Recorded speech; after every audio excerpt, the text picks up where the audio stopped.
এখানে যে আমরা সংসদে এবং সংসদের বাইরের যে চিত্র দেখছি সেখানে আসলে আপনাদের দুজনের একটু বিশ্লেষণ জানতে চাই যে সংসদে দেখছি জামায়াতের আমির মাননীয় বিরোধী দলীয় নেতা তিনি বলছেন একটা ঐক্যের কথা, বিভেদ না থাকার কথা, বিদ্বেষ না থাকার কথা, এরকম খুব ইতিবাচক কথাবার্তা বলছেন। আমরা প্রেক্ষিতে সরকারি দলের প্রধানমন্ত্রীকেও দেখছি তার প্রতিক্রিয়া, তার বক্তব্যে সাড়া দিচ্ছেন। একটা জয়েন্ট কমিটি হচ্ছে, একসাথে কাজ করবে দুই দল, কিন্তু রাস্তায় বা যদি বলি রাজপথে বিরোধী দলকে দেখছি তারা বলছে সরকারি দলকে ফ্যাসিস্টের পথে হাঁটছে, এবং অনেক সময় গালাগালির কথা, গালাগালি মানে শব্দও শোনা যাচ্ছে। অন্যদিকে সরকারের পক্ষ থেকে আজকে শুনছিলাম মির্জা ফখরুল ইসলাম আলমগীর বলছেন যে জামায়াতকে রাজনৈতিকভাবে নির্মূল করতে হবে, মানে এইরকম বক্তব্য। সংসদে এবং বাইরে কি একটু পার্থক্য মনে হয়? আমি ডাক্তার আব্দুল তুষার আপনার কাছ থেকে শুরু করি, একই বিষয়ে আমি ব্যারিস্টার শাহরিয়ার কবিরের কাছে আসবো। ডাক্তার আব্দুল তুষার, আপনার কাছে কি একটু পার্থক্য মনে হয়? কোনটি আসলে আসল চেহারা, কার কার আসল চেহারা কোনটি? আসল চেহারা বলে তো কিছু নাই। রাজনীতি আসলে এখন যে জায়গায় চলে গিয়েছে, অনেক বেশি কৌশলের রাজনীতি হচ্ছে। কেননা রাজনীতিকে এক ধরনের কৌশলের বস্তু হিসেবে আমরা ব্যবহৃত হতে দেখছি বেশ কিছুদিন যাবত। এই কৌশলের মধ্যে আওয়ামী লীগ ছিল, এই কৌশলের মধ্যে জামাত ইসলাম আছে, এই কৌশল কিছুটা কিছুটা বিএনপিরও আছে। আহ ফখরুল ইসলাম আলমগীর যে কথাটা বলেছেন যে কাউকে নির্মূল করতে হবে, আমি নির্মূল করার ব্যাপারটা বুঝি না। কেননা আসলে কাউকে নির্মূল করা যায় না। আপনি একটা আদর্শের বিরুদ্ধে আরেকটি আদর্শ নিয়ে লড়াই করতে পারেন এবং আদর্শিক শক্তি দিয়ে অন্য একটি আদর্শকে মোকাবেলা করতে পারেন, কিন্তু এরপরেও কিন্তু একটা ক্ষুদ্র বিশ্বাসও যদি থাকে কোন একটা দলের, এটা টিকে যায়। কোথাও না কোথাও থাকে, 10 জন 15 জন 20 জনও কিন্তু একটা দল করে থাকে, তাদের কোনো ইম্প্যাক্ট নাই সমাজে, কিন্তু তাই বলে একেবারে নির্মূল কিছু করা যায় না। এই নির্মূলের শব্দটা আসলে, নির্মূল শব্দটা আসলে ভালো না। তো উনি হয়তো পুরোনো দিনের মানুষ, উনি হয়তো নির্মূল বলতে বুঝিয়েছেন শক্তিহীন করতে হবে, কিন্তু নির্মূল শব্দটা আসলে বেশি ভালো শোনা যায় না। আমার মনে হয় যে আমাদের রাজনৈতিক যে টার্মিনোলজি, এগুলিতেও কিছু কিছু পরিবর্তন আনতে হবে। তবে এই কথা ঠিক যে জামাত ইসলামের সভাপতি যেটা বলছেন যে বৃহত্তর ঐক্য, তারপরে নানান কিছু উনি বলছেন, কিন্তু বৃহত্তর ঐক্য তৈরি করার জন্য যে ধরনের আচরণ, সেটা কিন্তু আসলে রাজনৈতিক দলগুলির মধ্যে অনুপস্থিত, জামাতের মধ্যে অনুপস্থিত। এবং বিশেষ করে এনসিপি কে সাথে নিয়ে বৃহত্তর ঐক্য তৈরি করা তাদের জন্য খুব কঠিন হবে। কারণ এনসিপি সকালে একরকম, বিকালে আরেক রকম, এবং তাদের কার্যক্রমের মধ্যে এখন অনেক যুদ্ধংদেহী একটা বিষয় রয়ে গিয়েছে। তারা এই যুদ্ধংদেহী জায়গা থেকে বেরিয়ে আসতে তাদের এখনো সক্ষম হন নাই আর কি। আর কথাবার্তা যে তাদের বৈপরীত্য আছে, এটা তো আমরা দেখতেই পাচ্ছি। কারণ ইলেকশনের আগে বলেছিলেন গাড়ি তো কোনোদিন তারা নিবেন না, আত্মীয় স্বজনও গাড়ি যাতে না পায় সেই ব্যবস্থা করবেন, কিন্তু আমরা দেখেছিলাম যে তারা বড় ভাইদের কাছ থেকে গাড়ি ধার নিয়ে ইলেকশন করছিলেন। এরপরে এখন জিতে যাওয়ার পরে এনসিপির কাছ থেকে দাবি উঠেছে যে সবাইকে সরকারি খরচে গাড়ি দিতে হবে। আগে তো এমপি সাহেব নিজের টাকায় গাড়ি কিনতেন, এখন সরকারের টাকায় গাড়ি কিনে তারা ঘুরে বেড়াবেন। তাহলে কি হলো? জনগণের পয়সা, আগে শুধু ট্যাক্সটা মানে মাফ করতো জনগণ। তো ঠিক আছে, ট্যাক্স মাফ করতে মানে কি? মানে হচ্ছে যে একটা ট্যাক্স নেওয়ার কথা ছিল, জনগণ সেটা নেয় নাই, কিন্তু জনগণের পকেট থেকে দেওয়া করের টাকা তো এমপিদের পিছনে খরচ হতো না গাড়ির পিছনে। কিন্তু এখন তারা দাবি করছেন যে করের টাকা নিয়ে তারা গাড়ি কিনবেন। এইগুলোতে এনসিপির রাজনৈতিক বৈপরীত্য, এই বৈপরীত্য নিয়ে ঐক্য সাধন করা খুব কঠিন, কারণ এর একটা সকালবেলা ঐক্য ব্যাখ্যা করবেন। কিন্তু হাসনাত আব্দুল্লাহ সংসদে আবার দিয়েছেন, মানে তার কি বক্তব্য ব্যাখ্যা নিয়ে যখন দিয়েছেন এরকম। আপনি? একটু বলেন তো ব্যাখ্যাটা, বলেন তো ব্যাখ্যাটা। জি, মানে আমি আপনার কাছে কি ব্যাখ্যাটা গ্রহণযোগ্য হচ্ছে না, এই অর্থে যে জিজ্ঞাসা করছি যে তিনি বলছেন তিনি তো ট্যাক্স ফ্রি গাড়ি চান না। মানে বাকি ধরেন কি বলে সরকারি কর্মকর্তা, মন্ত্রী, তারা যেমন ব্যবহার করার জন্য গাড়ি পান, মানে এমপিরাও ব্যবহার করার জন্য গাড়ি চাইছেন, মানে হাসনাত সরকারি আব্দুল্লাহ মন্ত্রী বক্তব্য যদি এটা ব্যাখ্যা যে করেন। গাড়ি পেতেন, এটা ওনারা আগে জানতেন না? ওই এই গাড়ি কি আজকে থেকে পায়? হাসনাত আব্দুল্লাহ এমপি হওয়ার পরে পায়? হাসনাত আব্দুল্লাহ এমপি হওয়ার আগের থেকেই পায়। এবং এই গাড়ি যে তারা যে বিভিন্ন সময় নির্বাচনী প্রচারণা চালিয়েছেন, যে গাড়িগুলা তারা জুলাই আন্দোলনের সময় ভেঙেছিলেন, সেই গাড়িগুলো জনগণের করের টাকা কিনা ছিল না? তো এগুলো বললে তো হবে না যে ওনারা কিছু জানতেন না, একেবারে মানে আহ কি বলবো, একেবারে শিশু ছিলেন। ব্যাপারটা তো এরকম না। বিষয়টা হচ্ছে জনগণ করের টাকা দিয়ে গাড়ি কিনে কর্মচারীদেরকে দেয়, কারণ কর্মচারীদের এই শপথ নাই যে তারা কি বলে অলাভজনক পদে এসেছেন। এক, দুই হচ্ছে এই গাড়ি যখন কেনা হয় তখন এই গাড়ি 25 বছর, 20 বছর, 15 বছর ব্যবহৃত হবে, এরকম একটা চিন্তায় কিনা হয়। এক জায়গা থেকে আরেক জায়গায় কর্মকর্তা ট্রান্সফার হন, কিন্তু গাড়িগুলি ব্যবহৃত হবে, এই গাড়িগুলি এক্সিকিউটিভ কাজে ব্যবহৃত হয়, রাজনৈতিক কাজে না। সংসদ হুম। সদস্যের দায়িত্ব একটু এক্সিকিউটিভ না। এই হাসান আব্দুল্লাহ, সার্জিস, সারোয়ার তুষার, এরাই কিন্তু বিভিন্ন টক শোতে বলেছিলেন যে সংসদ সদস্যরা হচ্ছেন আহ আইন প্রণয়ন করবেন। আইন প্রণেতা কেন স্থানীয় সরকারের মতো গিয়ে বলবেন ব্রিজ কালভার্ট এগুলো আমরা করব। কিন্তু আমরা দেখলাম যে সংসদ সদস্য হওয়ার সাথে সাথে উনি ব্রিজ কালভার্ট খেজুর আহ সহ বিভিন্ন কিছু হিসাব দিতে শুরু করলেন। এই হিসাব তো ওনার দেওয়ার কথা না, এই হিসাব দিবে ওই এলাকার এক্সিকিউটিভরা, যারা এগুলো বিতরণের দায়িত্ব পেয়েছে, এগুলো নির্মাণের হুম দায়িত্ব পেয়েছে। সংসদ সদস্যের তো আইন করার কথা, এগুলো কিন্তু ওনারা আমাদেরকে শুনিয়েছেন, আমরা হুম বলি নাই। আমরা কিন্তু বারবারই বলছিলাম যে সংসদ সদস্য এলাকাতে বিভিন্ন কাজের তদারকি করে, তার কিন্তু বিভিন্ন কিছু দরকার হয়। তারপরে তারা কি করলেন, তারা সরকারি অফিস চেয়ে বসলেন। সরকার কেন এমপিদেরকে অফিস দিবে? এমপিরা রাজনৈতিক ব্যক্তি, তারা রাজনৈতিক দলের মাধ্যমে দেশকে সেবা করার জন্য নির্বাচনে দাঁড়িয়েছেন। তো তারা নিজেদের বাড়িতে অফিস করবেন, তারা না হলে ভাড়া করে নিজেদের একটা জায়গা করে সেখানে অফিস করবেন। এই ভাড়া সরকার প্রদান করবে। তার মানে আপনি বুঝতে পেরেছেন, করের টাকা নেই না, করের টাকা খাই না, এইসব কথা বলে এখন করের টাকা দিয়ে সম্পূর্ণ ব্যয় নির্বাহ করার জন্য তারা হাজির হয়েছেন এবং জনগণের কষ্টার্জিত অর্থের পয়সা তারা এখন নিজেদের গাড়ি বাড়ি অফিস আদালত জি সবখানে খরচ করবেন। মাসাল্লাহ মাসাল্লাহ, কোনো অসুবিধা নাই। আমার একটা জায়গায় আপত্তি, সেটা হচ্ছে আগে তাদেরকে কে বলতে বলেছিল যে আমরা কিছু নিব না?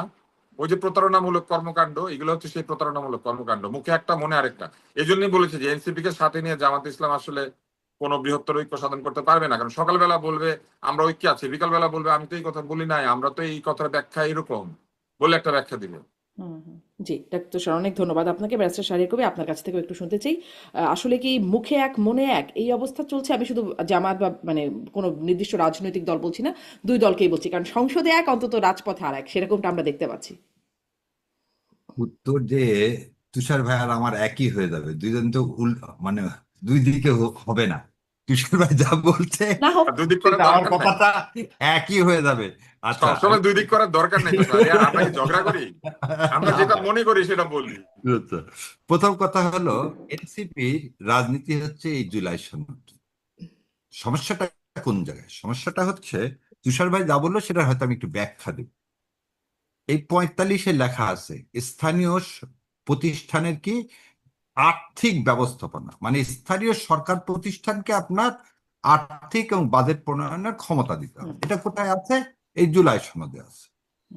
এখন আমি গতকালকে না আজ সকালবেলা একটা অনুষ্ঠানে গেছিলাম এবং এই কথা বলছিলাম, এনসি আমার উপর খুব খেপা, এনসিপির একজন এমপি।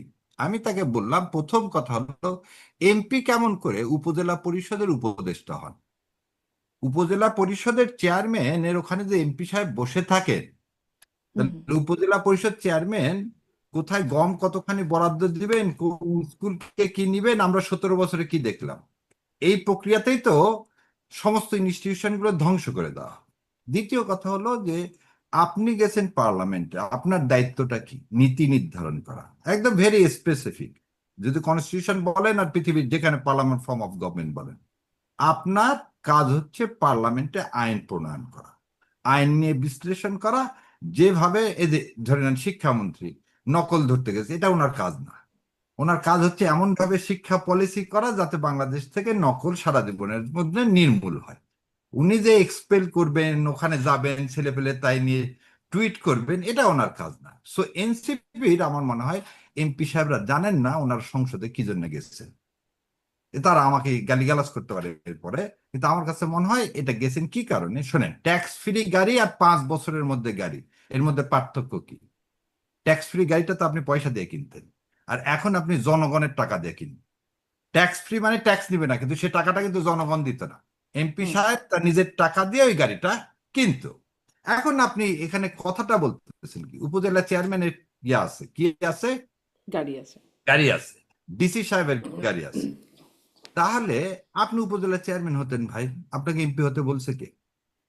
আপনি বিসিএস ডিসি হন না কেন? আপনাকে ডিসি হতে তো কেউ মানা করেনি। দ্বিতীয় কথা, আরেকটা কথা বলতেছে, এমপি সাহেবের নাকি যে কাজ তদারকি করতে, এমপি সাহেবের কাজ কোন রাস্তা ঠিক মতো তৈরি হচ্ছে কি হচ্ছে না, এটা তো লোকাল সেলফ গভর্নমেন্টের কাজ। তার মানে আপনি আপনার কাজের মধ্যে দিয়ে জানাচ্ছেন যে বাংলাদেশে ইনস্টিটিউশন চান না, আপনি বলতেছেন সংস্কার চান, পুরো সিস্টেমের পরিবর্তন চান, কিন্তু আপনার পদক্ষেপগুলো দেখাচ্ছে ঠিক 17 বছর না। বাংলাদেশ হওয়ার পর থেকে যেভাবে চলে আসছে দেশে, এমপি মানে হচ্ছে এটা একটা বিরাট ব্যবসা, এমপি হতে পারলে আর বাপ দাদার আর কিছু হুম করতে হবে না, আপনি সেই জায়গায় চলে যাচ্ছেন। এখন আসেন অফিসের কথা। আপনাকে অফিস দিচ্ছে কোথায়? টিওনো মহোদয়ের উপরে। একটা থানা নির্বাহী অফিসারের উপরে যদি এমপি সাহেব বসা শুরু করে, এমপির কাছে যত লোক আসবে, ওই টিএনও স্বাধীন আর কোনো কাজ করা লাগবে না। আর যদি দফায় দফায় আপনি যে 2 দিন থাকবেন, টিএনও কোথাও যেতে পারবে না আপনাকে। আপনি যদি উপরে অফিস থাকে, প্রথম কথা আপনার অফিসটা উপজেলায় থাকবে কেন? আপনি তো লোকাল সেল গভর্নমেন্টের অংশ না রে ভাই। লোকাল সেল গভর্নমেন্টের কথা আপনি এই জুলাই সনদে বললেন। আপনি, আমরা সবাই আন্দোলন করতেছি জুলাই সনদ নিয়ে। তাহলে জুলাই সনদ নিয়ে যখন আমরা আন্দোলন করতেছি, জুলাইকে ধারণ করতেছি, আমরা বলতেছি, আপনি এই কথা বললেন না কেন যে ডিসি সাহেব কিভাবে লেখে জেলা প্রশাসক? আপনি তো এই কথা বলতে পারতেন। সেখানে হচ্ছে ডিস্ট্রিক্ট গভর্নর আগে ছিল, এখন জেলা পরিষদ চেয়ারম্যান আছে। তা জেলা পরিষদ চেয়ারম্যানের কাজ কি? আর ডিপ্টি কমিশনার মানে কি? সে কালেক্টর। তার ডেজিগনেশনটা কি? জেলা প্রশাসক না? তাহলে আপনি সেটা বললেন না, আপনি উল্টো আরেকটা কথা বললেন, 70,000 টাকা আমাকে তেলের খরচ দেয়। আপনি কেন বললেন না 70,000 টাকা আমরা নিব না? 70,000 টাকা আমরা নিব না। আজকে যেমন দেখলাম তাদের মানে এনাদের তো আবার জেনারেল সেক্রেটারি নাই, মুখ্য সচিব নাকি আক্তার সাহেব দেওয়া আছে। উনি বললেন যে টাকা ছাপায় সরকার এইভাবে দেশ চালাচ্ছে, এটা গ্রহণযোগ্য না। তো টাকা ছাপায় যদি গ্রহণযোগ্য না হয়, সামনে জুন মাসে টোটাল খরচ দেখা না হলো যে 42,000 কোটি টাকা হচ্ছে লোন দিতে হবে। আপনি গাড়ি চান কিভাবে? গাড়ি চান কিভাবে? আপনি অফিস চান কিভাবে? আবার অফিস পাওয়া দিছে সরকার, সেটা আবার আপনি ধন্যবাদ জ্ঞাপন করতেছেন। সো এই সার্কাসটা যেটা হচ্ছে, সেজন্য বলতেছি শুনেন। মুখে অনেক কথাই বলা যায়, যখন বলেন আমিও চিৎকার করে বলি না যে কি খারাপ আওয়ামী লীগ আর ভালো আওয়ামী লীগ, আদর্শ কোনদিন খারাপ ভালো হয়? তাহলে আমি বলবো যে যারা যারা গাড়ি চাইছে আর অফিস চাইছে তারা খারাপ এনসিপি, আর ভালো এনসিপি হচ্ছে যারা এমপি না তারা তারা ভালো এনসিপি। আদর্শ হচ্ছে হয় খারাপ হবে না হলে ভালো হবে। আপনি বললেন যে যারা ভালো ছাত্রলীগ তারা এনসিপিতে যোগ দিতে পারে। আপনার দেউলিয়াত্ম কতখানি? মানে আপনি এখন দেখতে পাচ্ছেন তো যে আপনার আদর্শ বলে কিছু নেই। আবার আরেকজন বলছেন বিএনপি আর এনসিপির আদর্শ কাছাকাছি। এনসিপির আর এক নেতা বলতেছে বিএনপি এবং ইয়ার আদর্শ কাছাকাছি এনসিপি। মানে এরশাদের যেমন ছিল 18 দফা, জিয়াউর রহমানের 19 দফা, তাহলে এনসিপিরও মনে হচ্ছে এখন 18 দফা আর 19 দফা। তাহলে ভাই এইসব জুলাই টুলাইয়ের জন্য সবাই আমরা যেরকম এখন আন্দোলন করে যাচ্ছি, আপনারা করেন না। This A hypocrisy. এবার আসেন বাংলাদেশ জামাত ইসলামের কথা যেটা বললেন, সংসদে এবং সংসদের বাইরে। সংসদের মধ্যে আলোচনা করতে চাওয়া হয়েছে, সব রকম সাহায্য করতে চাওয়া হয়েছে, কমিটি দেওয়া হয়েছে। এর আগের কমিটি কি হলো? রিপোর্ট দিলেন, সেই রিপোর্ট আপনি কার্যকর করলেন না। সংসদীয় কমিটিতে আপনি যে আলোচনা করলেন, করে বললেন 15টা আমি কি করব, সাবমিট করব।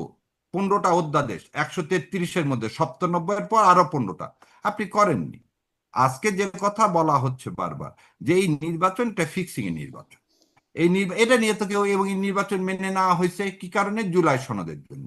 এবং জুলাই সনদ বাস্তবায়নের 180 দিন, 180 দিন আমরা ধৈর্য ধরব। তেলের বিষয়ে, তেলের বিষয়ে তো বলা হচ্ছে সংসদে, তো বাইরে আন্দোলন করতে পারবে না এইটা না। বাইরে আন্দোলনটা করা হয়, গ্লাডস্টোন বলছে an opposition is a barking dog, an opposition is a barking dog, but you have to reply on it so that they can sleep. যদি বার্কিং ডগ বেশিক্ষণ, কুকুর বেশি চিৎকার চেঁচামেচি করে, তাহলে কিন্তু আপনি ঘুমাতে পারবেন না, মানে কাজ করতে পারবেন না। অতএব তাকে ইস্যু কম দেন। আপনি প্রথম জুলাই সনদ করলেন না, সঙ্গে সঙ্গে আপনি তেলের কৃত্রিম ক্রাইসিস তৈরি করে দিলেন। যেই তেলের কৃত্রিম ক্রাইসিস নিয়ে আন্দোলন মাথাচাড়া দিল, সঙ্গে সঙ্গে আপনি আদু ভাইদেরকে কি হল সংসদে নিয়ে একে গেলেন। একে আসি, আসলে একে একে আপনার কথা ধারাবাহিকভাবে বলছেন তো, মানে একটার পর একটা চলে আসছে, অনেক কিছু, অনেকগুলো না, প্রশ্ন এর এটা মধ্যে চলে শেষ আসছে। করে দিই, এটা শেষ করে হ্যাঁ। দিয়ে আপনার 1 মিনিটে। সো বাংলাদেশ জামাত ইসলাম সেই জন্যই, বাংলাদেশ জামাত ইসলাম না, আরো সমমনা দলগুলো সেই জন্যই রাস্তায় নামতে বাধ্য হচ্ছে, যখন আপনি পুলিশকে ঠিক আগের মতো করে ইউজ করতেছেন। কারণ সংসদ না, আপনি কিন্তু রাস্তায় নামছে তো আরো আগে থেকেই, মানে রাস্তায় আন্দোলনের কথা বলছে তো আরো আগে থেকেই, আন্দোলন দীর্ঘমেয়াদী সরকার আন্দোলনের ফেলে কথা দেওয়ার বলছে। কথা বলেনি কিন্তু এখনো, হ্যাঁ। সরকার পতনের ডাক দেওয়া হয়নি। না, তা দেওয়া হয় বিএনপি না, কিন্তু যেভাবে সরকারকে আজকে যে বিদায় নিতে ফখরুল হবে সাহেব এরকম যেভাবে ভাবে বললেন, বলছে। হ্যাঁ ফখরুল সাহেব যেভাবে করলে নির্মূল করতে হবে, এখন পর্যন্ত জামাত ইসলাম বলেনি নির্মূল করতে। জামাত ইসলাম নির্মূল করতে হবে না, 5 বিদায় লাখ নিতে লোক, হবে বলছে। হ্যাঁ, বিদায় নিতে হবেও বলা লাগবে না। 5 লাখ লোক ঢাকায় কালকে ডাকলে বিএনপি পালানোর জায়গা পাবে না। বিএনপির পুলিশ নাই, বিএনপি সব ক্যাডার ভাড়াটিয়া। বিএনপির ছাত্র দল ছিল নাকি গত 15 বছর? যেদিন খালেদা আচ্ছা, জিয়া এই অ্যারেস্ট এই হয় সেদিন একটা লাইনটা একটু সিক্রেট এই ছিল। লাইনটার একটু বিশ্লেষণ আমি ডাক্তার আব্দুল তুষারের কাছ থেকেও শুনে অনেকগুলো ধারাবাহিকভাবে আপনার কথা চলে আসছে, সেগুলো একে একে আসি। ডাক্তার আব্দুল তুষার, 5 লাখ লোক জামাত ইসলাম নামালে বিএনপি টিকতে পারবে না, এই বিষয়টা আপনার কাছে কি মনে হয়? পরিস্থিতি সেরকম একটা আছে কিনা? আমার মনে হয় না, কারণ 5 লক্ষ লোক আসার জন্য তো একটা কারণ লাগবে। বিএনপি এমন কিছু এখনো করে নাই যেটার জন্য 5 লক্ষ লোক এখন ঢাকার দিকে রওনা দিবে এবং বিএনপির পতন ঘটানোর চেষ্টা করবে। ওই ধরনের অবস্থা পরিস্থিতি তৈরি হলে জামাত ইসলাম কেন, 5 লাখ লোক আনার ক্ষমতা তো অন্য দলেরও আছে। যাদেরকে নিষিদ্ধ করা হয়েছে তারা নিষিদ্ধ হয়ে বসে আছে, তাদের 5 লাখ লোক নাই আছে। এইভাবে চিন্তা করা উচিত না, বরং আমার মনে হয় চিন্তা করা উচিত এইভাবে যে একটা আন্দোলন তৈরি করার বা সরকার পতনের আন্দোলনে যাওয়ার মতো অবস্থা কি আসলে এই মুহূর্তে বিরাজ করছে কোথাও? আমার কাছে মনে হয় না যে এরকম একটা অবস্থা এখন বিরাজ করছে, এই কারণে যে মানুষ কিন্তু একটা আন্দোলনের পর যা কিছু পাওয়ার কথা ছিল বা যা কিছু তাদেরকে প্রতিশ্রুতি দেওয়া হয়েছিল সেখানে অনেক প্রতিশ্রুতি ভঙ্গ করা হয়েছে।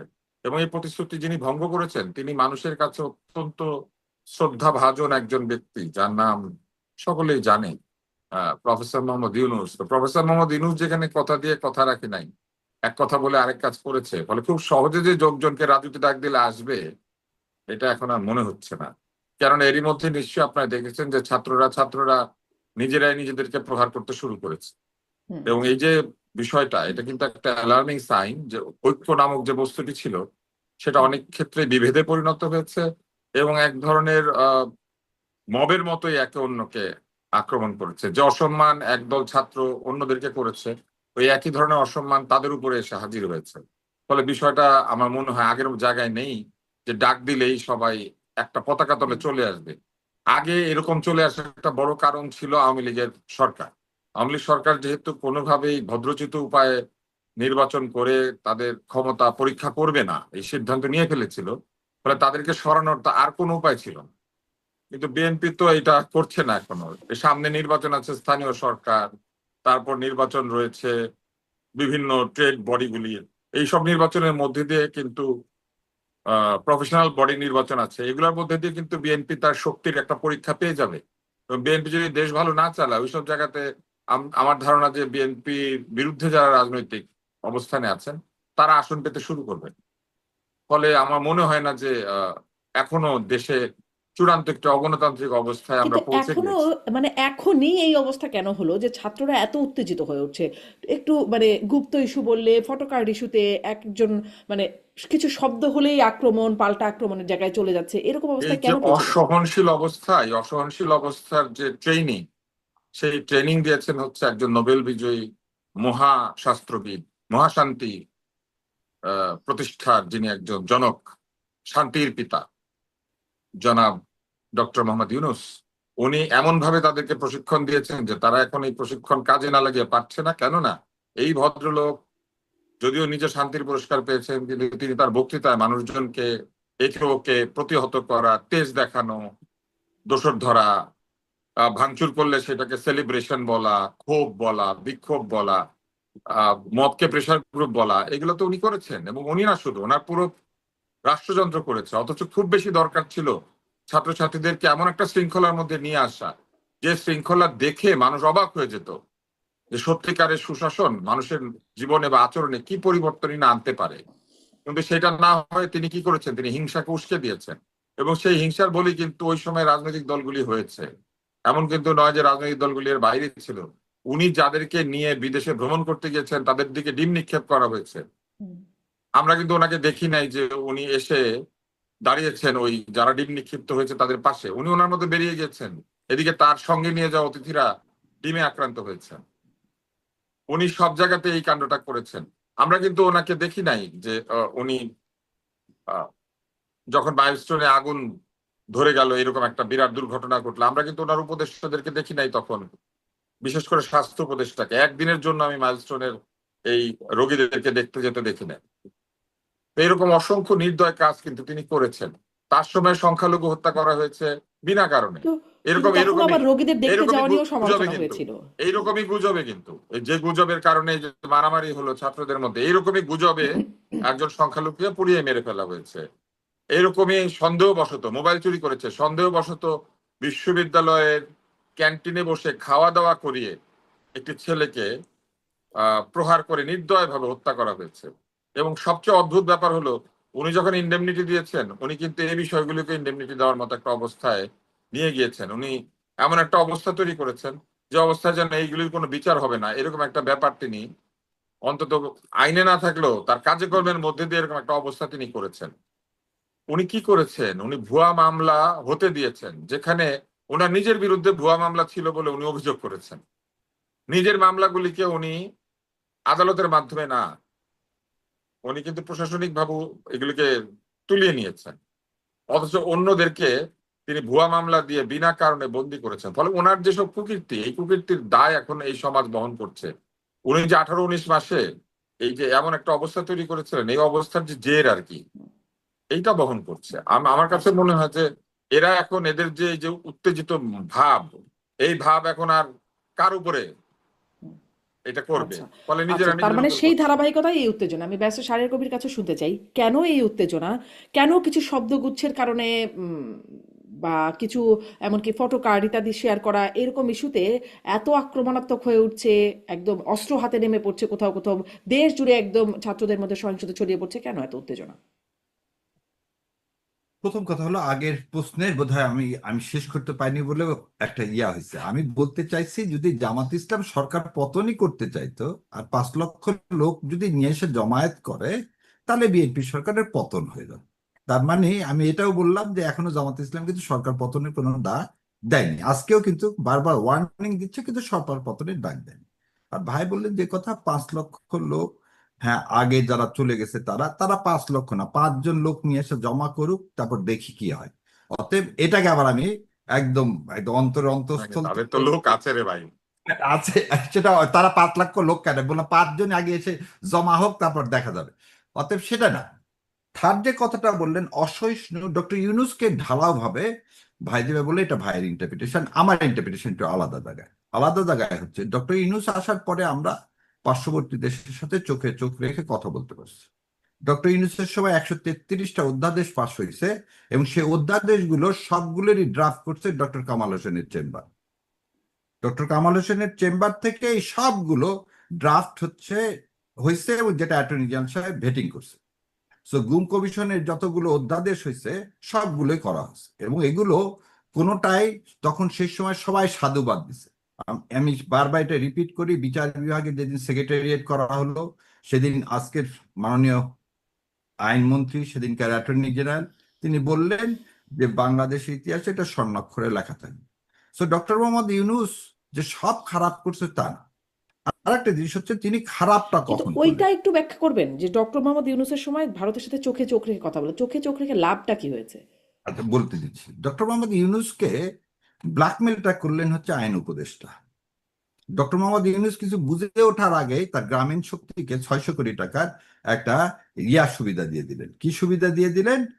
ভ্যাট মুক্তির একটা সুবিধা দিয়ে দিলেন, একটা রেয়াত দিয়ে দিলেন। এই রেয়াত কিন্তু অন্যরাও পাইছে, সেটা কথা আসতেছে না। কিন্তু কথা হলো, ডক্টর মোহাম্মদ ইউনূসের সেই রেয়াত না উচিত হয়নি তাকে, যে সে তার বাচ্চা না, যে অন্যকে আইন উপদেষ্টা দিয়ে দিলেন আর উনি নিয়ে নিলেন।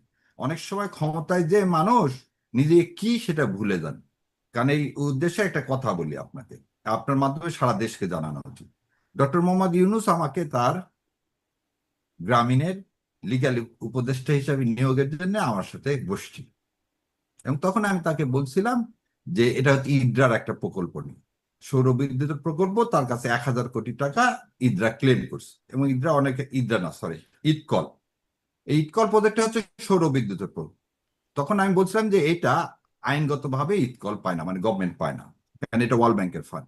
উনি আমাকে উঠে বলছিলেন যে শোনো, আইনের ম্যাট প্যাঁচা হয়তো পায় না, কিন্তু যখন ওয়ার্ল্ড ব্যাংক জানবে ডক্টর ইউনূসের কোম্পানি বা পরিবার ওয়ার্ল্ড ব্যাংকের টাকা ফেরত দিচ্ছে না, সারা দেশে আমার সম্পর্কে এবং বাংলাদেশ সম্পর্কে একটা নেগেটিভ ধারণা হবে। কারণ এটা ছিল গ্রান্ট, আবার বুঝেন, ওয়ার্ল্ড ব্যাংক অনেক সময় ঋণের পরিবর্তে গ্রান্ট দেয়। সো সেই ভদ্রলোক পরবর্তীতে 400 কোটি টাকা নিবে, এটা আমার কাছে কিন্তু যেদিন আমি শুনছি সেদিন থেকে খুব মানসিক ভাবে হলো যে যে লোকটা 1000 কোটি টাকা নিতে চায়নি, সে ভদ্রলোককে 400 কোটি টাকা দিয়ে ব্ল্যাকমেল করলো, অন্য কোনো কারণ আছে কিনা আমার জানা নেই।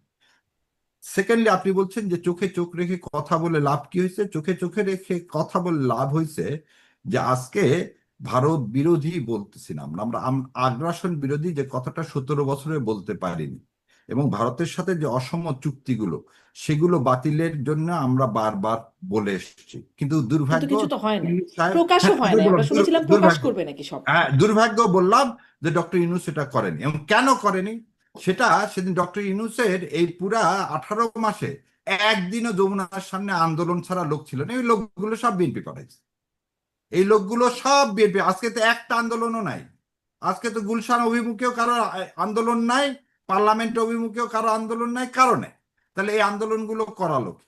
নাম্বার টু হচ্ছে, যখন দুইজন লোক বলেন, একজন মন্ত্রী বলেন যে ফেব্রুয়ারি মাসে যে ডক্টর ইউনূস সাহেব ট্রফি দিয়ে এসছেন, তখন তার নির্বাচন করার কোনো দরকার ছিল না।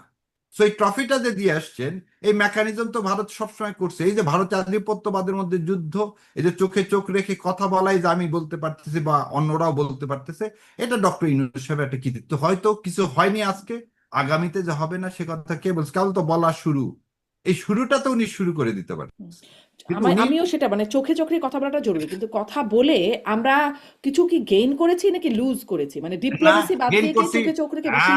গেন হ্যাঁ। করছি, এই যে একটু আগে কথা বলছে, গেন করছি কি সাহস, গেন করছি কি যে না আর কেউ ফ্যাসিবাদ হতে গেলে প্রথমে বলে দিত ফ্যাসিবাদ হতে যেও না, তাহলে কিন্তু তোমার অবস্থা হেলিকপ্টার এবার তুমি পাবা না। সো এই যে কথাটা, আর ভাই যেটা বললো লাস্টার, একটা 2 মাসে এখনো বিএনপির কিছু দেখা যায়নি ফ্যাসিবাদী চরিত্র, এই কথাটার সাথে আমি একমত না। প্রথম কথা, দলীয়করণের সর্বোচ্চ জায়গায় চলে গেছে। কথা যদি দলীয়করণ এমন কোনো জায়গায় না প্রশাসন যেখানে বিএনপি তার লক্ষ্যে বসায়নি, ইনক্লুডিং ক্রিকেট। যে বল নিছে কিনা আমার ব্যারিস্টার সাহেব আমি জীবনে জানি না, অতএব তারা এখন বিশেষজ্ঞ হয়ে গেছে। 17 বছরের তো একই রূপ দেখতেছি, তাহলে হাসিনাকে সরায় লাভ কি হলো? আপনি বিচার বিভাগের স্বাধীনতা দিবেন না, তাহলে সেদিন জাস্টিস শাহিন সাহেব, চিফ জাস্টিস কি অন্যায় অপরাধ করছে যে তাকে সরালেন? এই 12 জন জাজকে কেন সরালেন আপনি?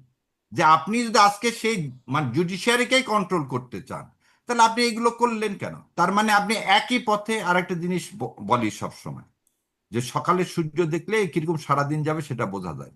উনি দলীয়করণ থেকে শুরু করে, ফ্যামিলি কার্ড থেকে শুরু করে, টাকা ছাপানা সেটাও পর্যন্ত বলেননি, সেটাও সাপ্রেস করে গেছেন। এই 2 মাসেই এত কিছু, এবং 2 মাসের মধ্যে হঠাৎ করে রাস্তায় ক্রিস হাতে তার ছাত্র দলের নেতার আগমন, এবং দুঃখের বিষয় এখন পর্যন্ত শাহবাগ থানায় এই দুটা ছেলেকে মারার জন্য কোনো মামলা নেয়নি। তাহলে 17 বছরের আজকে এই 2 মাসের মধ্যে কি পার্থক্য? একটা মামলা হয়নি এখন পর্যন্ত, ভিডিও ফুটেজ দেওয়ার পরও। ব্যারিস্টার শাহরিয়ার, যখন এই প্রশ্ন সম্ভবত আপনাকেও করেছিলাম, যখন ডাকসু নেত্রী, সাবেক ডাকসুর একজন নেত্রী ইমিকে যখন টেনে হিচড়ে বা তাকে জোর করে ঠেলে নিয়ে গিয়ে শাহবাগ থানায় দিয়ে আসলো, যারা দিয়ে আসলো বা যারা মারপিট করলো তাদের বিরুদ্ধে কোনো মামলা তখন হয়? তখন এই মোসাদ্দেকরাই কিন্তু ছিল যাদেরকে এখন মারপিট করা হয়েছে, তাদের বিরুদ্ধে কিছু করা হয় নাই, তাদেরকে বরং সন্ত্রাস বিরোধী আইনে মামলা দিয়ে তারা এখনো জেলখানায় আছেন। মানে সেটাও তো হয়েছে, এখন কি এটা একরকমের তাদের হ্যাঁ সাথে? হয়েছে। হ্যাঁ। এখন যদি আপনি এটাকে নেন যে একজন গেছে রাষ্ট্রের বিরুদ্ধে, স্বাধীনতা সার্বভৌমত্বের বিরুদ্ধে কি করতে, কনস্পিরেসি করতে।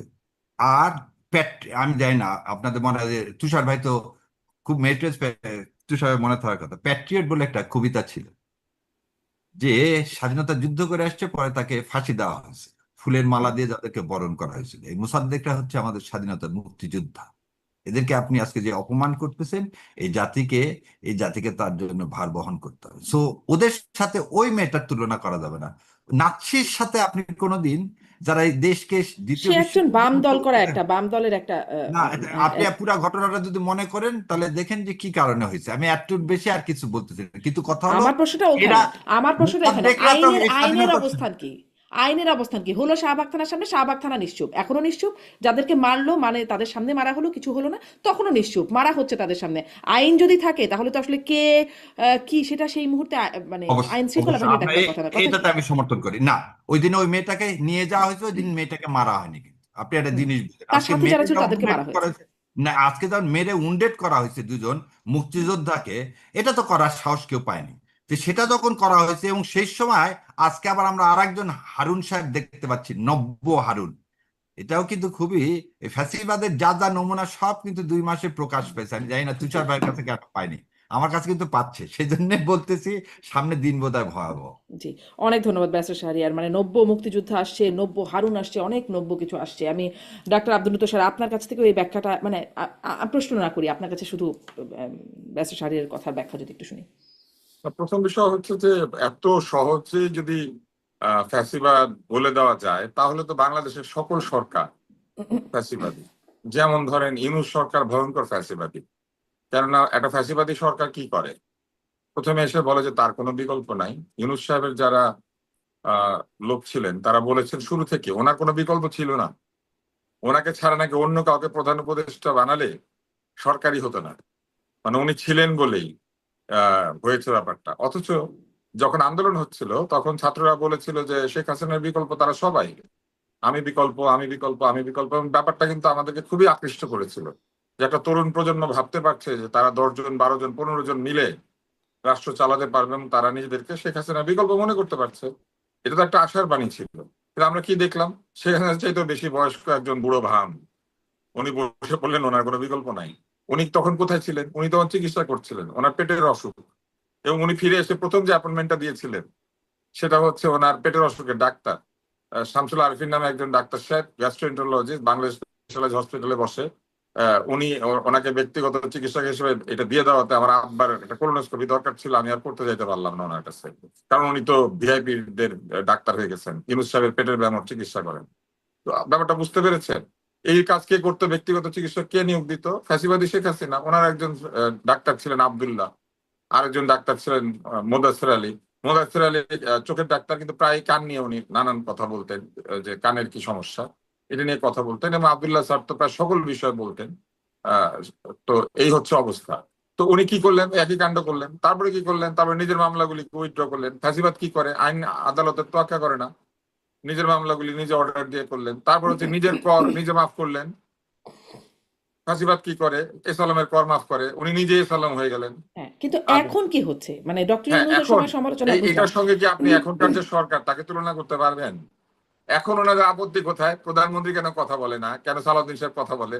প্রধানমন্ত্রী কথা বললে তো কিন্তু বলতো যে এই ফ্যাসিবাদ। ঘটনাটা যদি দেখি, আমি ডাক্তার আব্দুল লতিফ যেটি নিয়ে কথা বলছিলাম, যে এই যে থানায় ধরেন 7ই মার্চের ভাষণ বাজানোর জন্য ইমিকে গ্রেপ্তার করা হলো সন্ত্রাস বিরোধী আইনে, থানার সামনে হলো, জোর করে নিয়ে যাওয়া হলো, ইমির সাথে যারা আছে তাদেরকে নিয়ে যাওয়া হলো, এর জন্য থানা আসলো, তাদেরকেই গ্রেপ্তার করে রেখে দিল, কিন্তু যারা নিল বা জোর জবরদস্তি করলো তাদের বিরুদ্ধে কোনো ব্যবস্থা নাই। আবার আমরা এখন দেখলাম থানার মধ্যে গিয়ে যেই মোসাদ্দেকটা ওই সময় ইমিদেরকে জোর জবরদস্তি করে দিয়ে আসছিল, মোসাদ্দেকদেরকে পেটানো হলো একরকম, সেটি থানার সামনে হলো, থানা কোনো ভূমিকা নিল না। মানে ছাত্র দলের নেতারা গিয়ে পেটালো, আবার অবশ্য ছাত্র দলের কেউ কেউ ফেরানোরও চেষ্টা করেছে, এই একটা অবস্থা, কিন্তু আমি কিন্তু বললাম যে এটাই তো ইউনূস থানা তো সাহেবের কোনো ভূমিকা এক্সটেনশন। নিল না। এটাই তো ইউনূস সাহেবের এক্সটেনশন। আমরা কি একই ঘটনা দেখি নাই? সংবিধান নিয়ে আলোচনা হবে, সেখানে মুক্তিযোদ্ধারা গিয়েছেন, সাংবাদিকরা গিয়েছেন, তারপরে কি বলে রিটায়ার্ড ব্যুরোক্র্যাটরা গিয়েছেন। আলোচনা শুরুই হয় নাই, এর মধ্যে কিছু লোক ঢুকে পড়লো। যারা আক্রান্ত হয়েছেন তারা পুলিশকে ফোন করলেন, পুলিশ এসে আক্রান্তদেরকেই ধরে নিয়ে গিয়ে জেলে ভরে দিল।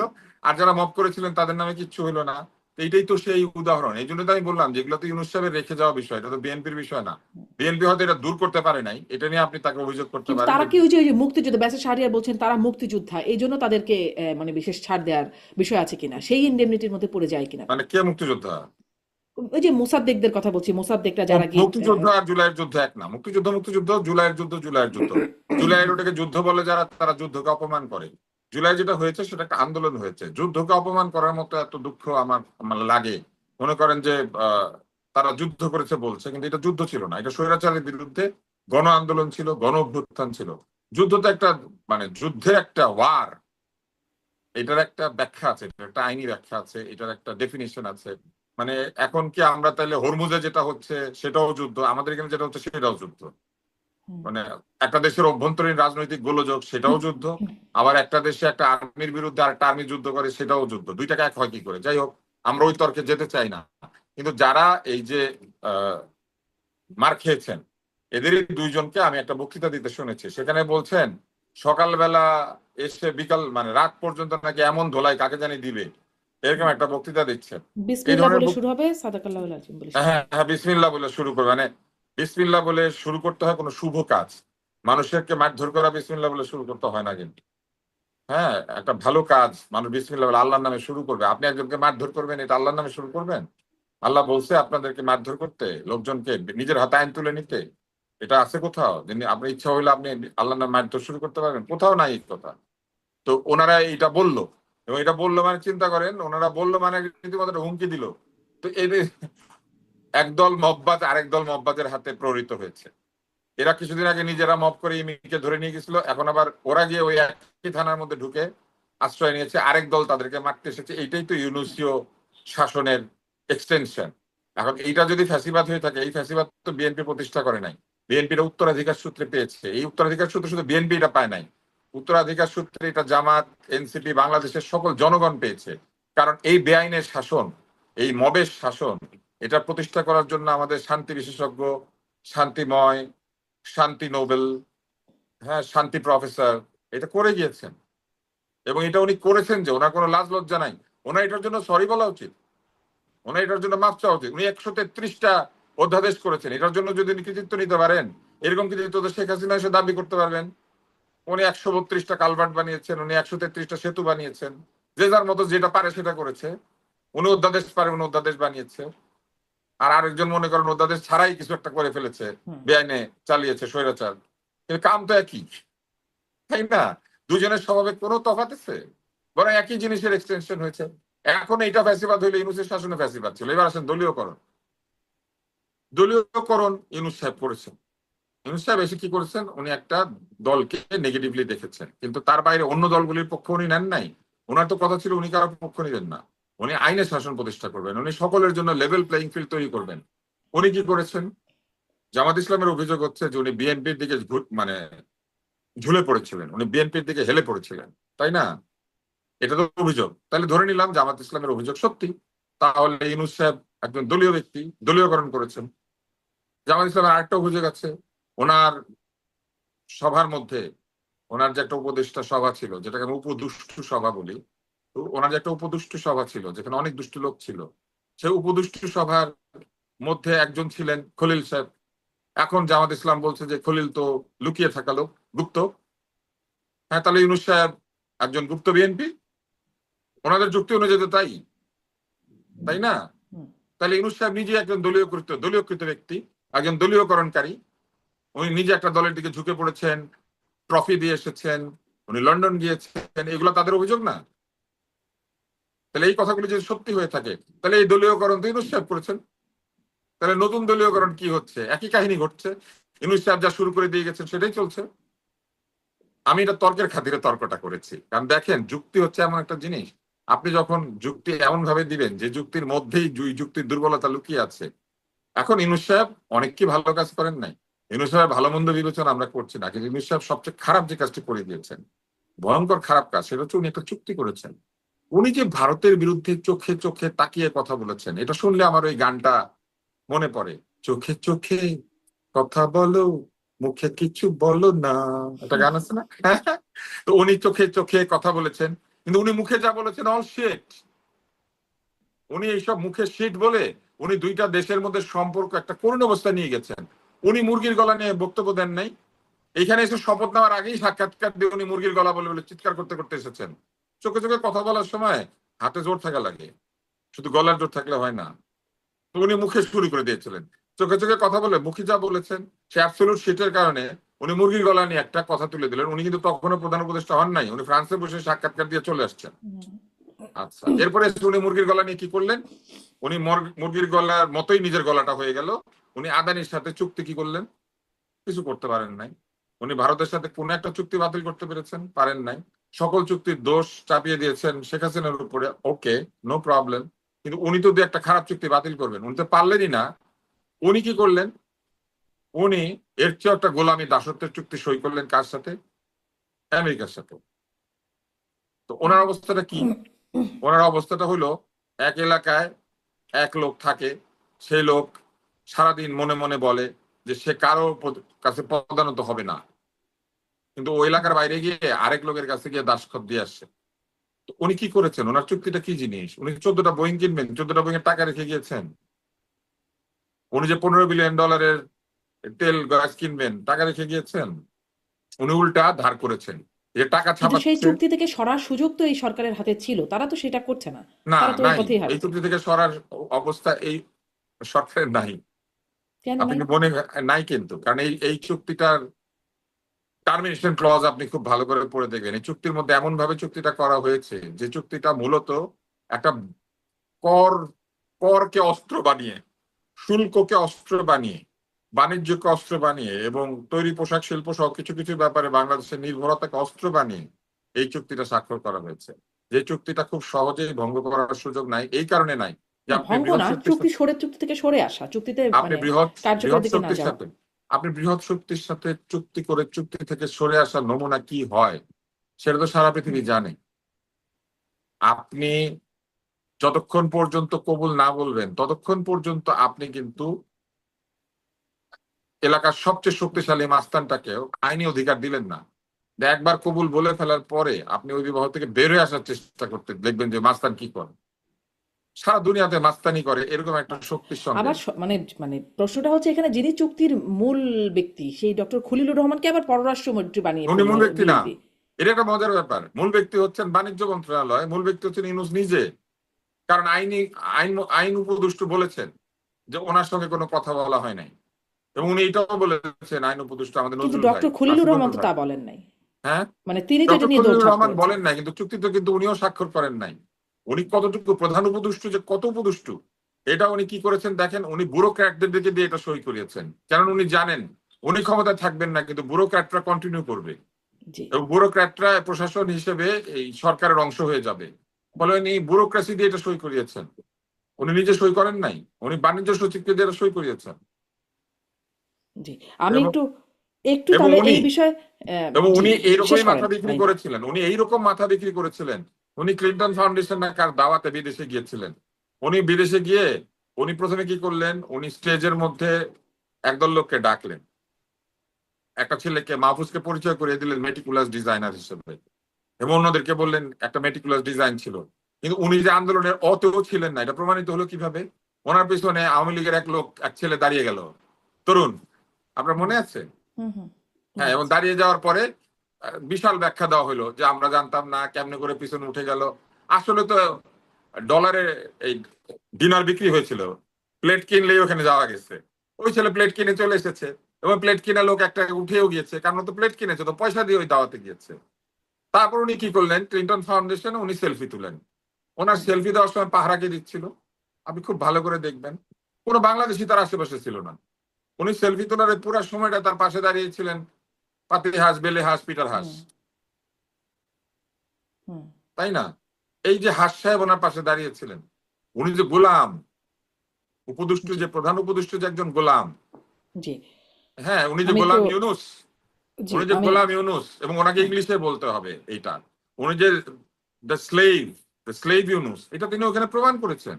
ওনার নিজের কাজের মধ্যে দিয়ে প্রমাণিত জি, হয়েছে, এটা নতুন কিছু না। ব্যারিস্টার শাহরিয়ার কবির কাছ থেকে একটু শুনি তো একটু উনি উনি বাণিজ্য চোখে চুক্তি। চোখে ইন্ডিয়ার আমি সাথে কথা অনেকগুলো বলে প্রসঙ্গ উনি আসলে ইন্ডিয়া প্রশ্ন থেকে একটা পিকে একটা করে হালদারকে নিশ্চয়ই আনতে পারে নাই। ব্যারিস্টার শাহরিয়ার কবির নিশ্চয়ই এই বিষয়গুলো নোটও করেছেন, আচ্ছা, আপনি আমরা একটু একটু বলবেন জি একটু জি। একটু নোট হ্যাঁ করছি। এখন এই ভাইয়ের তো যত কিছু বললো, ইউনুস বললে তো আওয়ামী লীগকে উনি তো উপরে তুলতে চাইলেন, এটা হচ্ছে না, আওয়ামী লীগকে কোনো একটা উপরে তুলতে চাই ভাই, নাই। আপনার সময় একবারও বলিনি, এবার আমার সময় বলতে দেন। না কারণ না, আওয়ামী প্রথম, লীগকে আমি একবার উপরে তুলি নাই। আপনি বলেন না, আমি বলি, এটা আমার কথা বলতেছি। প্রথম জিনিস হচ্ছে ইউনুস ইউনুস করে ইউনুসকে যদি আপনি অস্বীকার করেন, তাহলে জুলাইকে আপনি অস্বীকার করতেছেন, কারণ না, জুলাইয়ের ছেলেরাই হচ্ছে ইউনুসকে বসাইছে। এটা আমার ইন্টারপ্রিটেশন ভাই, আপনারটা না। আমি আমারটা যেটা বুঝছি, আমার ছোট জ্ঞানে সেটাই।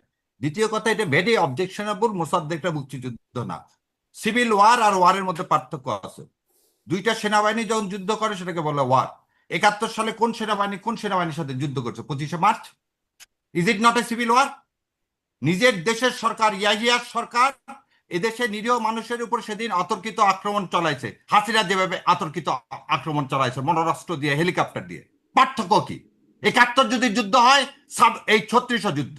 এবং যারা এটাকে স্বীকার করে না, তারা ভারতীয় আধিপত্যবাদের গোলাম।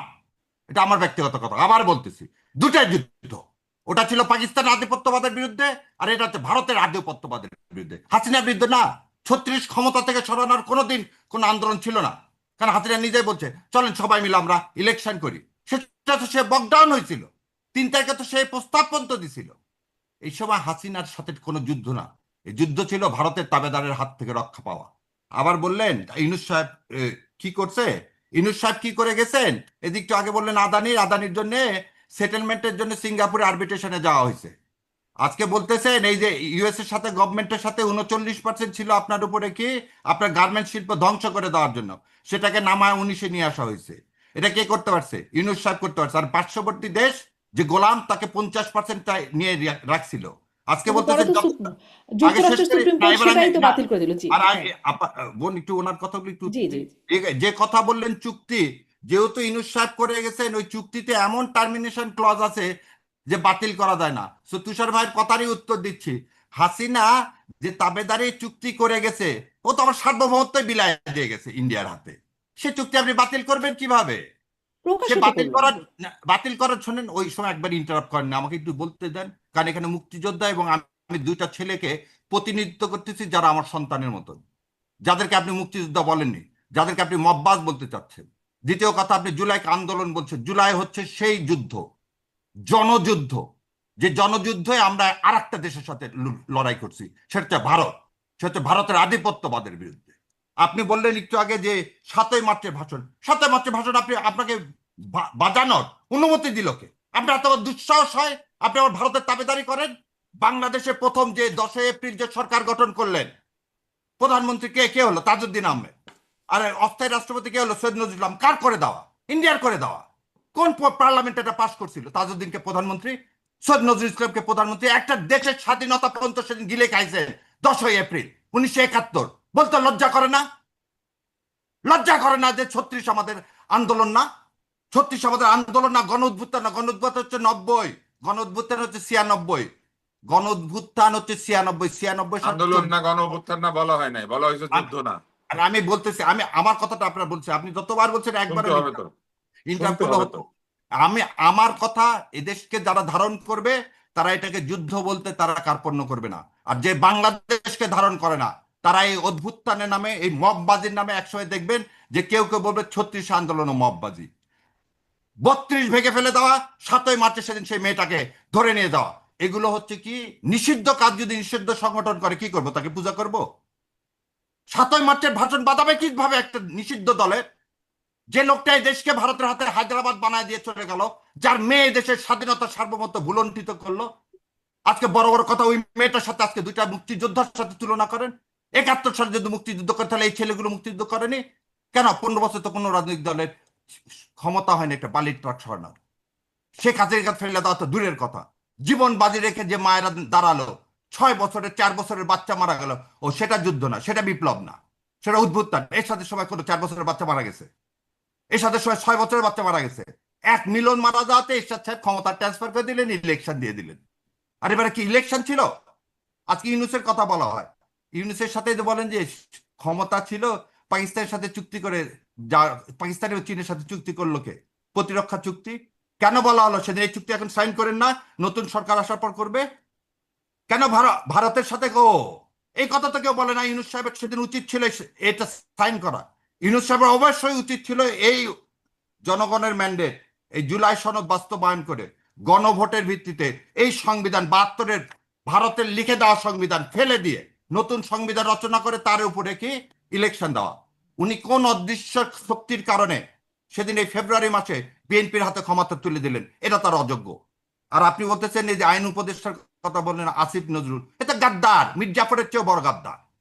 এই গাদ্দারের কথা যদি বিশ্বাস করছেন তো এদেশ ভুলণ্ঠিত হয়ে গেছে। সেই কারণে আজকে রেজওয়ান আপার কথা যদি ঠিক হয়ে থাকে, এই গাদ্দারের জন্য, একটু আগে বললেন না যে আইন উপদেষ্টা জানেই না, আইন উপদেষ্টা জানে না, এটা হতে পারে। ও হচ্ছে একমাত্র রয়ের এজেন্ট, ও হচ্ছে পেইড রয়ের এজেন্ট, যে জুলাই আন্দোলনকে প্রথম দিন থেকে 5ই আগস্ট থেকে শেষ পর্যন্ত নষ্ট করে দিয়ে একটা দলের হাতে দিয়ে চলে গেছে। আমার ইলেকশন, আমার জনগণের ভোটের অধিকার কেড়ে নিছে এই লোকটা। এই লোকটা জুলাই সনদের মধ্যে আজকে সমস্ত বিপত্তি ঘটায় দিয়ে গেছে। সে জেনে শুনে সেদিন একই দিনে ইলেকশন এবং গণভোটের ব্যবস্থা করছে। একটা গাদ্দার কথাকার। সে গাদ্দারের কথা আমরা বলতে লজ্জা পাই কেন? কেন ইউনূস কেন বলা হয়?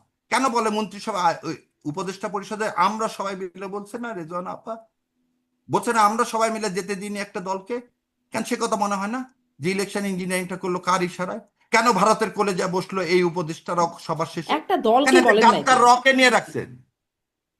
একটা গাদ্দারকে নিয়ে রাখছে এই উপদেষ্টা পরিষদে। আমি তাহলে আর এক জিনিস বলি, আপনি বললেন শেষ করবো একটু। সুশাসন, হ্যাঁ শীর্ষ, তাহলে সিভিল ওয়ার, তাহলে 71 সাল যদি সিভিল ওয়ার হয়ে থাকে তাহলে 2400 সিভিল ওয়ার।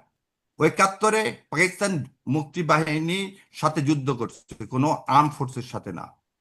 আর এই জুলাইতেও একই কাজ হয়েছে, জুলাইতে রাস্তায় ইন্ডিয়ান বাহিনী হিন্দিতে কথা ভাষাভাষী লোকের বহু অসংখ্য ভিডিও আছে, এগুলো কি আমার তুষার ভাইরা দেখতে পায় না? তাহলে ভারত আমার দেশটাকে করদ রাষ্ট্র তৈরি করছে, এর চেয়ে আর মুক্তি পাওয়ার চেয়ে এর চেয়ে বড় আনন্দ আর কি হতে পারে, যেটা ডক্টর ইউনূস দিয়ে গেছে। একটা যখন বলছিল যে শেখ হাসিনা চলে গেলে না, দেশে যদি তাই দুর্ভিক্ষ হয়, যদি তাই হয়, দুর্ভিক্ষ এইটাই হয়নি। যদি ব্যাখ্যা হয়, তাহলে আর কি মুক্তি পেলো? আবার তো ভারতই নাকি সেই ট্রফি দিয়ে দিল, ভারতই নাকি এই করে দিল, তাহলে আর মুক্তি হইলো কোথা থেকে? ওই তো ওই জন্য বললাম বিপ্লব শুরু হয়েছে, শেষ হয়নি, বিপ্লব আত্মহত্যা শেষ হয় না। শোনেন, মাও সেতুং 1949 সালে ক্ষমতা পেয়ে 1964 সালে সাংস্কৃতিক বিপ্লব হয়েছে, কত বছর পর? 14 বছর পর।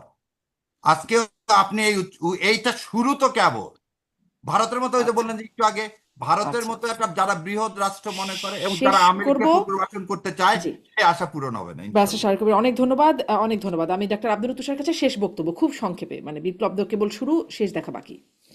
ডাক্তার তুষার।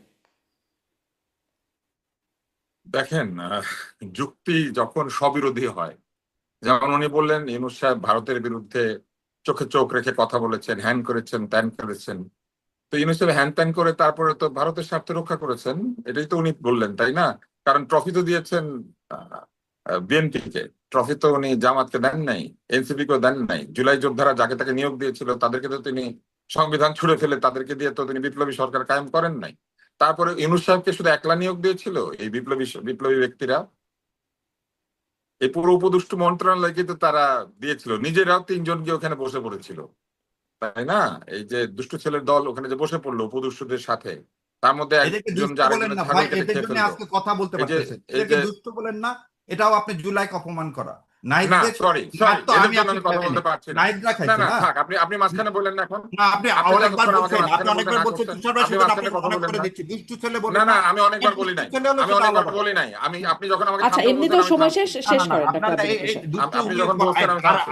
বোন এরপর দিলে একটু না সময় পেয়ে শোনেন, আমাকে দেখবেন। শেষ আর করতে আসলে, দেন। তুষার জি, ভাই সব সময় বলে, মাঝখানে তুষার ভাই বুঝতে অনেকখানি পেরেছেন তো? বলতে, অত সময় পাইনি আমি।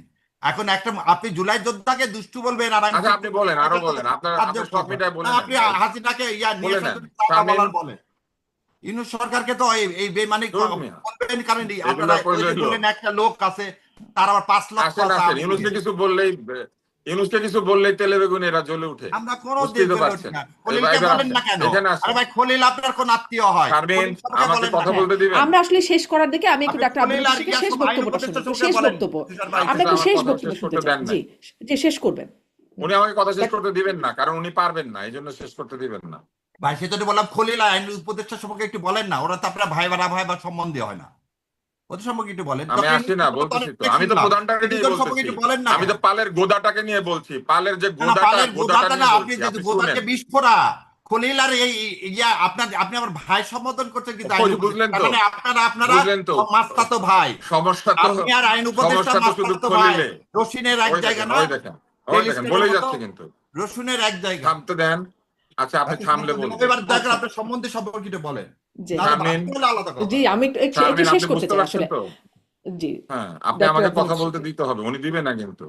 হুম। আপনি ওনাকে মিউট করেন, তারপরে আমাকে কথা বলতে দেন, নাহলে হবে না। মিউট না হয়ে গেল। বলেন, না হ্যাঁ, ব্যারিস্টার এবার শাহরিয়ার থাক, কবির, আপনার ফ্রি, হ্যাঁ হ্যাঁ আপনাকে দিয়ে দিলাম জি, ফ্লোর, যান তুষার ভাই, হ্যাঁ হ্যাঁ, আর কিছু আসেন। বলবো না, একদম ফ্রি দিয়ে যে দিলাম, যান, জায়গাতে ছিলাম সেটা হচ্ছে, ওয়ার্কআউট। এই ইউনূস তো অনেক ভালো, তাই না? কিন্তু এই ইউনূস কিন্তু আবার দলীয়করণ করেছে, এটা উনিই বলেছেন। ইউনূস অনেক ভালো, কিন্তু ইউনূস বিএনপি কে ক্ষমতা দিয়ে দিয়েছে। ইউনূস অনেক ভালো, কিন্তু ইউনূস সাহেবই কিন্তু আসলে চুক্তিটা সাইন করেছে। ইউনূস অনেক ভালো বলে কি বলেছেন, এই চুক্তি না করলে নাকি আমেরিকার সঙ্গে আমাদের ও আমাদের চুক্তিতে সাইন কি করার বলে, কথা, সচিব ছাড়া ট্যাক্স এই হতো কনস্টিটিউশন 39%। নাম্বারে আমাদের সচিব ট্যাক্স ছাড়া এখনই, মন্ত্রী বা আমাদের উপদেষ্টা সাইন এই করতে যে পারে দেখেন, না। শেষ থামবে না। শুনি, এটা শুনি তুষার একটু ভাই জানে, ডাক্তার এটা এই যে একটু দেখেন, ডাক্তার বলে আব্দুল দিই, থামবে না। তুষারকে তুষার একটু ভাই শুনি, একটু বলে দিই, উনি কোন কিন্তু থামবে উপদেষ্টা না, বা উনি বলে মন্ত্রী, যাবে। না না একটু শোনেন হ্যাঁ, না এইটা কেন, হচ্ছে, এটা হচ্ছে উপদেষ্টা স্বভাব। বা মন্ত্রী এটা সাইন হচ্ছে করতে যখন পারে কেউ না, পারে না সেক্রেটারিকে তখন সাইন মাঝখানে করতে কথা হয়। বলতে থাকে, আপনি এটা রুমগুলা ভুল করতে থাকে। ইয়া দিলেন, আপনার মতো লোক তো এটা জানার কথা যে সেক্রেটারিরাই জি, চুক্তিতে সাইন করে, কোন উপদেষ্টা বা মন্ত্রী সাইন করেন। আহ, এটা জি তো জি আপনার ভাইয়া, জানার জি কথা, আমি ভাই, জি, আপনি আচ্ছা এটা আমি জানি না আসলে। হ্যাঁ, আপনি জানেন, আপনি সব জানেন, আমি সব আপনি জানি না থামেন, ভাই, আপনি তো এটা জানেন, আপনি আপনার একটু থামেন তো না। শেষ করতে হবে। হ্যাঁ জি, আপনার ব্যাস থামেন আমরা না। আসলে শেষ করে জানেন। ফেলবো আজকে। জি, ডাক্তার আব্দুল তুষার, আমাদের একদম সময় শেষ হয়ে বাড়তি সময় কথা বলছি। উনি আবার ডাক্তার আব্দুল বলবে, তুষার, উনি আবার কথা বলবে, কারণ উনি আসলে পারছে না, এই জন্য না উনি না আর না, কথা আপনি বলবে। সেক্রেটারি উনি সই কারোর কথা করবে বলতে এটা কথা দিবে না। মানেন। বাক স্বাধীনতা, এই যে দেখেন বলতেছে। এবার বলেন ডাক্তার আব্দুল তুষার। না, এখন আবার বলবে, আমি কথা শুরু করার সাথে সাথে বলবো। এটাই মজা, এটাই খেলা, বলেন বুঝতে তুষার ভাই, পারছেন? বলেন বলেন বলেন এবার বলেন। এই যে আসেন। বলবেন না বলছেন। হ্যাঁ এইবার আসেন। হ্যাঁ এইবার আসেন। উনি এটা কেন করেছে এটা আমি জানি, ঠিক আছে, এগুলা বলার দরকার নাই। প্রথম হুম, শুধু একটা কথা খালি বলি, যে ইউনূস সাহেবরে যখন ওনাদের ভালো লাগে তখন ইউনূসের পক্ষে যুক্তি খুঁজে পায়, আবার ইউনূস সাহেবের যখন ওনাদের ভালো লাগে না তখন ইউনূসের বিপক্ষে যুক্তি খুঁজে পায়। ইউনূস সাহেব বিএনপিকে ক্ষমতা টমতা বুঝাই দিয়েছে, এটা হচ্ছে ওনাদের অভিযোগ। খলিল খারাপ, এটা ওনাদের অভিযোগ। আসিফ নজরুল গাদ্দার, এটা হচ্ছে ওনার অভিযোগ। কিন্তু ওইখানে যে আরো দুইটা উপদেষ্টা বসেছিল তাদেরকে পাহারা দেওয়ার জন্য, তারা চুপ করে করে কি করছিল তখন? তারা চুপ করে দেখছিল। আমি দূর হতে তোমাকে দেখেছি, তাই মুগ্ধ হয়ে চোখে চেয়ে থেকেছি, বুঝেছেন? বা যে কিনি কিনি রিনি চিনি, তোমার যে চিনি চিনি, বুঝতে পেরেছেন? ওনারা চিনি চিনি করেছেন, কিন্তু ওনারা কোনো বাধা দেন নাই। ক্ষমতায় থাকা অবস্থায় ইউনূস সাহেব ওনারা একটা কথা বলেন নাই। আমি বুঝলাম এই চুক্তি সই করার সময় ওই দুইজন ছিল না, ওই দুইজন চাকরি ছেড়ে দিয়েছিল। কারণ ইউনূস সাহেব তো ক্ষমতা বুঝায় দেওয়ার 7 দিন আগে চুক্তি সাইন করেছেন। কিন্তু ইউনূস সাহেব আরো চুক্তি সাইন করতে পারতেন। এবার সাংস্কৃতিক বিপ্লব নিয়ে গল্পটা বলি। কথায় কথায় ওনারা আবার চলে যান চীন দেশে। চীন অনেক ভালো ছিল। সাংস্কৃতিক বিপ্লবের যে 4 জন সূচনা করেছিল, ওই 4 জনকে বর্তমান চীনের যে সরকার 4 জনকে ফাঁসিতে ঝুলাই দিছিল। ফলে সাংস্কৃতিক বিপ্লব কোন উদাহরণ না, বরং সাংস্কৃতিক বিপ্লব হচ্ছে চীনে যে মাও ভিত্তিক একটা ফ্যাসিস্ট সরকার কায়েম করার যে চেষ্টা করা হয়েছিল, সেইটার উদাহরণ হচ্ছে সাংস্কৃতিক বিপ্লব, পার্জিং। ওইটা হয়েছিল, এবং ওই যে কালচারাল রেভলিউশন, এখন তো সব আটকে গিয়েছে, আপনারা সব আটকে গিয়েছেন। আমার না কথা আমরা শুনতে রেকর্ড পাচ্ছি। হচ্ছে? না না, শুনতে আচ্ছা, পাচ্ছি না ভাই, না শুনতে ওই পাচ্ছি। সাংস্কৃতিক বিপ্লবের যে ঘটনাটা ঘটেছিল, ওইখানে মাও সেতুং এর স্ত্রী পর্যন্ত ছিল ওই সাংস্কৃতিক বিপ্লবের মধ্যে। এবং দেং জিয়াওপিং এসে, ওই সরকার এসে এই এই 4 জন কিন্তু ঝুলিয়ে দিয়েছিল। অতএব সাংস্কৃতিক বিপ্লবের সঙ্গে এই বিপ্লবের তুলনা করা হচ্ছে অত্যন্ত দুর্বল একটা কাজ। সাংস্কৃতিক বিপ্লবের সঙ্গে এই বিপ্লবের কোনো তুলনাই হতে পারে না। এইটা ভয়ঙ্কর, কারণ ওই বিপ্লবের সাথে তুলনা করলে তো এই ঘটনা এইভাবে হুম হুম। ঘটবে, এটা তো ঘটার কথা না, হবে না। অতএব সাংস্কৃতিক বিপ্লব ছিল একটা ব্যর্থ কাহিনী। মাও পরবর্তী চীনকে ভুল পথে পরিচালিত করার লক্ষ্যে একটা পার্জিং হয়েছিল, এবং সেই পার্জিং এ কমিউনিস্ট পার্টির ভিতরে শত শত লোককে হত্যা করা হয়েছিল। এইটা হচ্ছে ওই সাংস্কৃতিক বিপ্লবের ইতিহাস। বই পড়তে হবে, শুধু এই কিছু কিছু আইনের বই পড়লে হবে না, ইতিহাসের বইটাই পড়তে হবে। এইবার আসেন পরের যুক্তিতে যাই। ইউনূস সাহেব খুব ভালো মানুষ, উনি সব ভালো ভালো কাজ করেছেন। উনি যদি এত ভালোই কাজ করে থাকেন তাহলে ওনার নির্বাচনটা ভালো হয়েছে। সেই নির্বাচনের মাধ্যমে জনগণের ভোটে একটি 2/3 সরকার এসেছে, এবং 2/3 সরকার সংবিধান এবং আইনের ক্ষমতা বলে যা যা করবে, তাহলে সব ঠিক আছে। তাহলে এই তর্কের আর কোনো দরকার নাই। এবং যেহেতু এই তর্কের আর কোনো দরকার নাই, তাহলে হুদাই 1 ঘন্টা সময় নষ্ট করার কোনো দরকার ছিল না। এইটা হচ্ছে ওই যুক্তিগুলা মেনে নিলে এইটা বলতে হবে। আর তা যদি না হয়, যদি ওই যুক্তিগুলোকে আমরা না মানি, তাহলে বলতে হবে যে ইউনূস সাহেব ভালো কাজের নামে প্রচুর খারাপ কাজ করেছেন। তার মধ্যে একটা বড় খারাপ কাজ হচ্ছে নিজের কর তিনি মাফ করেছেন, নিজের নামে লাইসেন্স নিয়েছেন, নিজের লাভজনক কাজ, নিজ সিদ্ধান্ত নিজে করিয়ে নিয়েছেন। এবং যেই লোক ক্ষমতায় থেকে কনফ্লিক্ট অফ ইন্টারেস্ট বুঝে না, যেই লোক ক্ষমতায় থেকে নিজের স্বার্থ দেখে, সেই লোক আর যাই হয়ে থাকেন, তিনি বাংলাদেশের স্বার্থ দেখেন নাই। বাংলাদেশের স্বার্থ দেখলে তিনি তার নিজের স্বার্থ দেখতে পারতেন না। যদি জনগণকে তিনি বলেছেন কর আদায় করতে হবে, তাই এনবিআর কে 2 ভাগে ভাগ করতে হবে, অথচ তিনি নিজে এনবিআর এর মাধ্যমে নিজের কর মাফ করিয়ে নিয়েছেন। উনি জনগণকে বলেছেন জনগণের সম্পদ কোনোভাবে নয়ছয় করা যাবে না, কিন্তু উনি গোল্ডেন জি ফ্রিকোয়েন্সি গ্রামীণ ফোনের নামে বরাদ্দ দিয়েছেন। ফলে ইউনূসকে নিয়ে বলতে গেলে ওই যে জি, সপ্তাহের সেই পর পুরো সপ্তাহ বলার চলে সময় যাবে। আর আমার নাই। আমি এক্ষুনি শেষ করব, কিন্তু বিপ্লব এত তাড়াতাড়ি শেষ হয় না। বিপ্লব কিন্তু এখনো চলমান বলছেন ব্যারিস্টার সার কবি। এটা নিয়ে একটা 2 লাইনে শুনে আমি বিপ্লব শেষ করবো আজকে। বিপ্লব চলমান কিনা আমি আপনাকে বলি, বিপ্লব ডেফিনেটলি সময় বেশি চলমান। দিলেন, আমাকে কিছু আর লোক বলতে দিন বিপ্লবের না, ঝান্ডা ওই বহন করে, সাংস্কৃতিক বিপ্লবের যেমন কথা। কমিউনিস্ট। না, কিছু লোক বিপ্লবের ঝান্ডা, আপনি গুনে দেখবেন কে বেশি কথা বলেছে। বিপ্লবের ঝান্ডা কিছু লোক কায়েম করে, বিপ্লবের ঝান্ডা নিয়ে সামনের দিকে যায়। যেমন জাসদ মশাল হাতে সামনের দিকে যাচ্ছে। তো আমি কয়েকদিন আগে একটা অ্যাওয়ার্ড গিভিং সেরেমনিতে গিয়েছিলাম, গিয়ে দেখলাম যে যতগুলি মশাল ওখানে জ্বলছে আর কি, সবগুলির মাথায় বিদ্যুতের বাতি লাগানো, এলইডি ল্যাম্প। তো বিপ্লব সামনের দিকে যাবে, কিন্তু জাসদের মশালে আগুন জ্বলে না। আপনি নিশ্চয়ই লক্ষ্য করেছেন, মশালের উপরে এলইডি ল্যাম্প জ্বলে। বিপ্লব সামনের দিকে নিয়ে যেতে গেলে বিপ্লবীদের যে চারিত্রিক দৃঢ়তা, সেটাকে বজায় রাখতে হয়। কিন্তু আমরা জি লক্ষ্য করে দেখেছি যে বিপ্লবীদের একটা বিরাট অংশ চারিত্রিক দৃঢ়তা হারিয়ে ফেলে নিজেরা নিজেদের সাথে লড়াইতে ব্যস্ত হয়েছেন, নিজেরা নিজেদের ক্ষতিকর কার্যে ব্যস্ত হয়েছেন, জি। এবং মূল যে বিষয় জনগণের অধিকার অর্জন করা সেটা বাদ দিয়ে আজকের যে আলোচনা শুরু হয়েছিল সেই আলোচনার প্রশ্নটা ফেরত যান। জনগণের স্বার্থ বাদ দিয়ে তারা নিজেদের গাড়ি কেনার জন্য জনগণের টাকা ব্যবহারের চেষ্টা করছেন। অতএব বিপ্লবের ভবিষ্যৎ কি, সেটা ভবিষ্যতে উত্তর দিবে। অনেক তবে ধন্যবাদ ডাক্তার আব্দুল কবিতাটার লতিফ কথা স্যার, যেহেতু শাহরিয়ার মনে করিয়ে দিয়েছিল, অনেক সেই ধন্যবাদ। কবিতাটার কথা আমি আরেকবার বলি, ব্যারিস্টার সাহেব কবির আমাকে পেট্রিয়ট। হ্যাঁ, অভিযুক্ত করলেন বলে জাস্ট হ্যাঁ, 30 ওই সেকেন্ড, ওই 30 সেকেন্ড। পেট্রিয়ট কবিতাটার কথা আরেকবার মনে করতে হবে। আমি তো ভাই বললে বলেছি, শোনেন, জাসদের 30,000 কর্মী আত্মত্যাগ করছি বলে বাংলাদেশ ইন্ডিয়া